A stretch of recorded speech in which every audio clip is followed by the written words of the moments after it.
member for Calgary Rocky Ridge. Well, thank you, Madam Speaker. It's always an honour and pleasure to join debates in the House of Commons, and here we are today. It's a Bloc opposition day, day where the Bloc can choose anything that it would like to put into a motion, and it's a bit of an unusual one today. The Bloc are chosen to spend our day and have a recorded vote on this motion, which purports to really simply remind the federal government about the use of the Notwithstanding clause. And before I get too deep into this, I did want to point out, Madam Speaker, that it's my plan to share my time.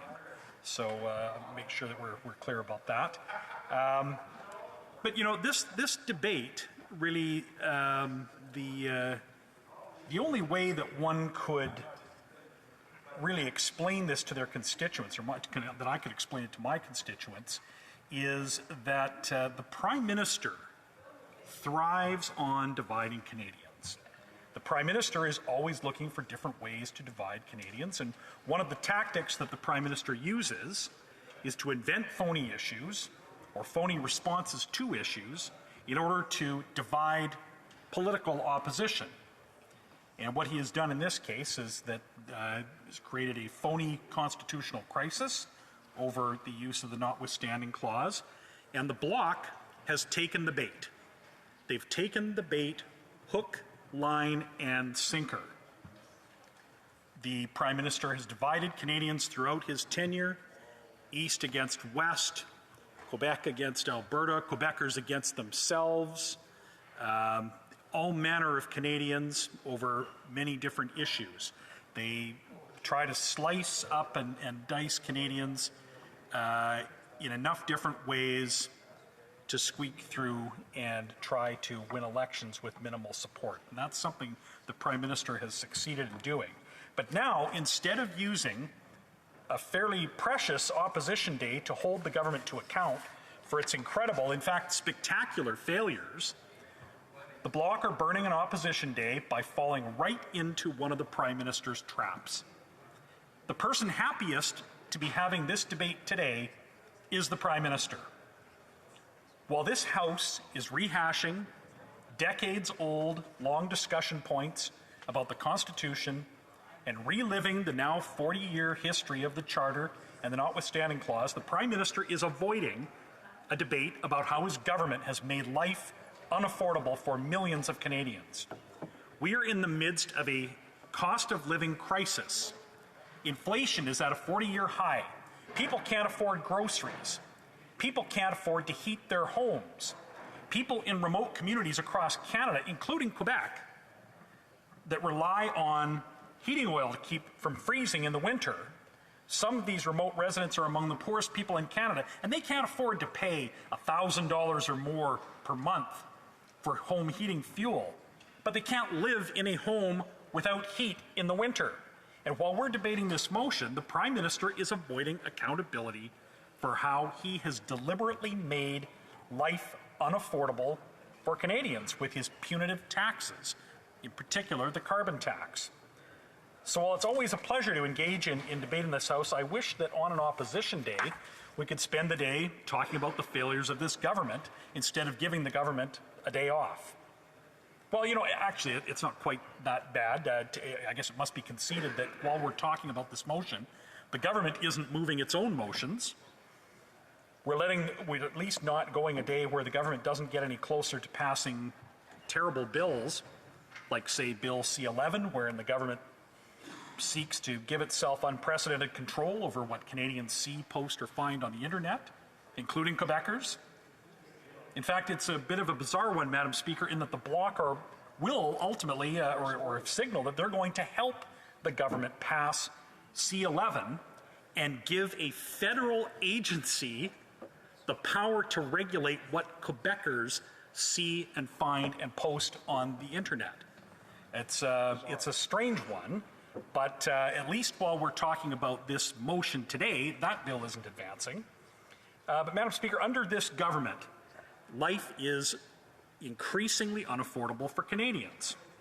Rents have doubled across Canada's 10 largest cities. Interest rates are at a 23-year high. consumer debt is at record highs. Nearly half of the people who have a variable rate mortgage in Canada say that they are going to have to sell or walk away from their home this year because they can't afford the payments on the home that they already own. And there's nothing that is happening in this debate today that is going to help any of these Canadians struggling with affordability.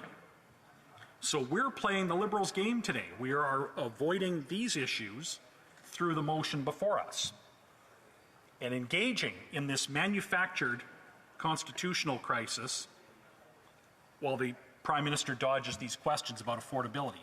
He's also dodging questions about the ethics of his government and himself, about the steady stream of ministers that have broken the law, including himself.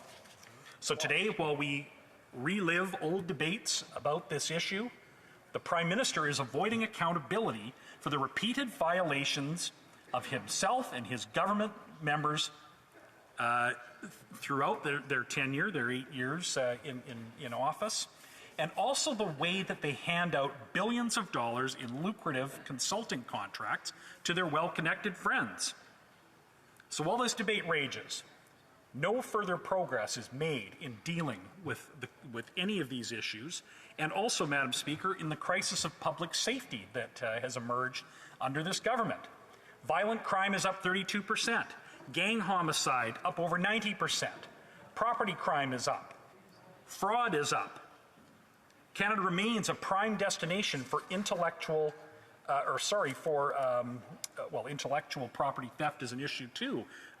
We see this in the failures of Bill C-34, which we debated yesterday, that is failing to protect Canadians from the effects of foreign investment by state-owned enterprises.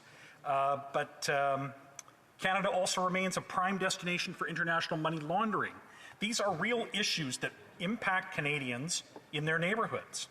And this is exactly the kind of debate that we should be having, and it's the kind of debate today, though, where this is avoided, is the kind of debate that the Prime Minister wants.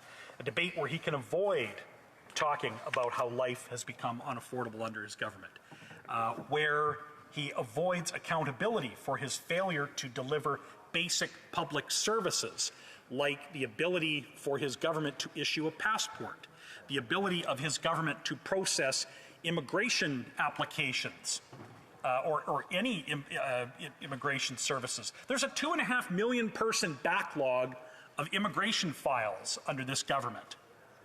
So this government is delighted to be talking about anything other than the colossal failures that have taken place under its watch. They are avoiding talking about the crisis of public finance that is brewing under this government, under the spike in interest rates that is going to increasingly impair the government's ability to deliver basic services without cutting services or raising taxes, as debt service costs continue to eat more and more of the public of the federal budget. So, Madam Speaker, this motion today is a lost opportunity to compel this government to be better. And that's what opposition should be about, is demanding better from the government through the process of debate to ensure that the best ideas go forward and challenge the government, identify mistakes that the government has made so that they can correct them.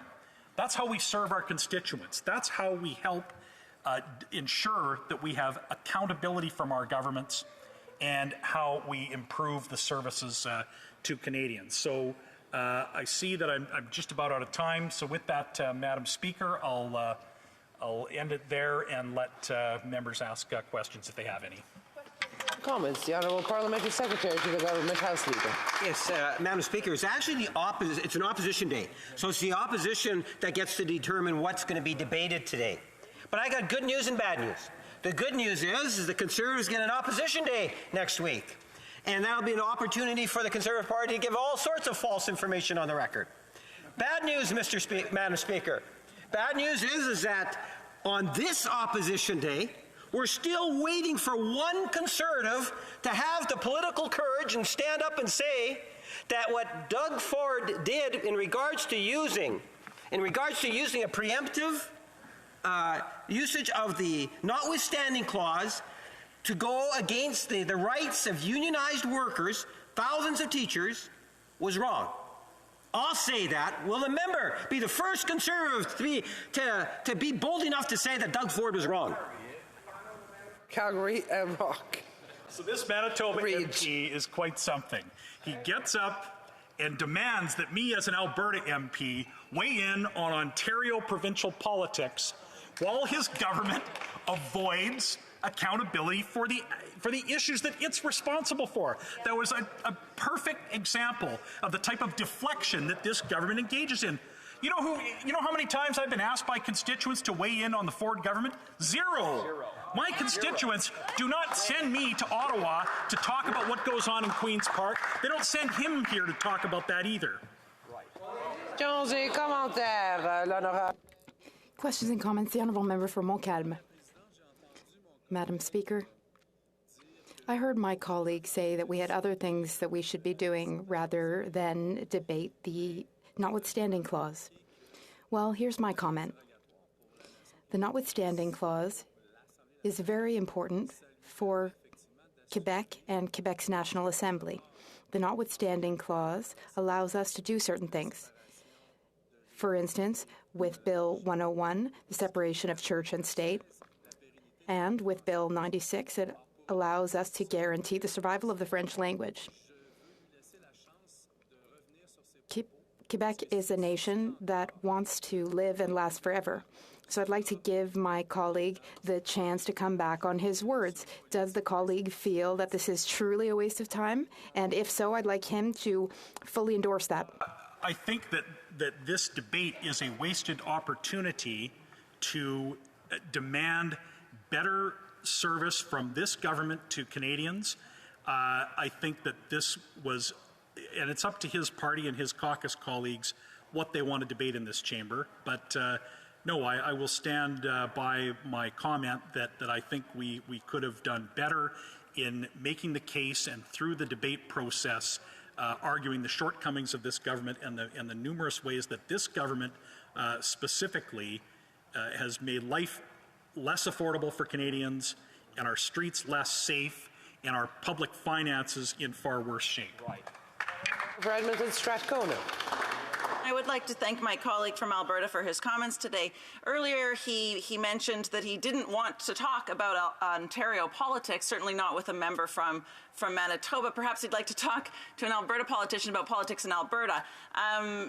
He thought that this particular debate was painful because we weren't talking about things that were so important to his constituents, my constituents, Canadians across the country. Would he agree that if this debate is not what Canadians want to hear, would he agree that Albertans are probably not terribly interested in debating Danielle Smith's Sovereignty Act, which, again, is an overreach of the provincial government, if he could comment on the Sovereignty Act and whether he supports that or not? Well, member for Calgary Rocky Ridge. Madam Speaker, there will be a provincial election soon in Alberta, and I invite this member to contest that provincial election because all she does is come here and raise issues about provincial politics. This is the federal parliament. Let's focus on federal issues and let this member run in the provincial election if she wants to debate Danielle Smith on the Sovereignty Act. Part of the NDP opposition.